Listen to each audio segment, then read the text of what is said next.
Hello বন্ধুরা, আমি হচ্ছি নাসিম মল্লিক। এটা হচ্ছে আমার বন্ধু, সব এসব 4-5 বছরের আগেকার বন্ধু আমার। আজ অনেকদিন পর দেখা হলো। গলা মিলিয়ে আমি কাজে ব্যস্ত ছিল বলে গলাটা মিলে নিলুন, আর এখন ক্যাটারিংয়ে এসেছে। তো দেখে নাও সবাইকে।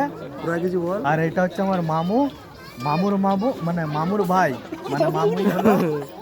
ওই হচ্ছে আর কি, ওই জোড়া লাগিয়ে এমন হচ্ছে আর কি।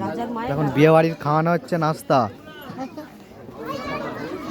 হ্যালো গাইস, সবাই ভালো আছে, লাইক শেয়ার করো, ফলো করো, কমেন্ট করো। কমেন্টটা ইম্পর্টেন্ট। হ্যাঁ, এবারে এই যে যেটা কথা হয়েছিল, ওই যে স্টেজ সাজানো হয়ে গেছে। এসব স্টেজ সাজিয়েছে, বসে আছে, হাঁপিয়ে গেছে। এই হচ্ছে স্টেজ। তো যাচ্ছি পরের ভিডিওতে।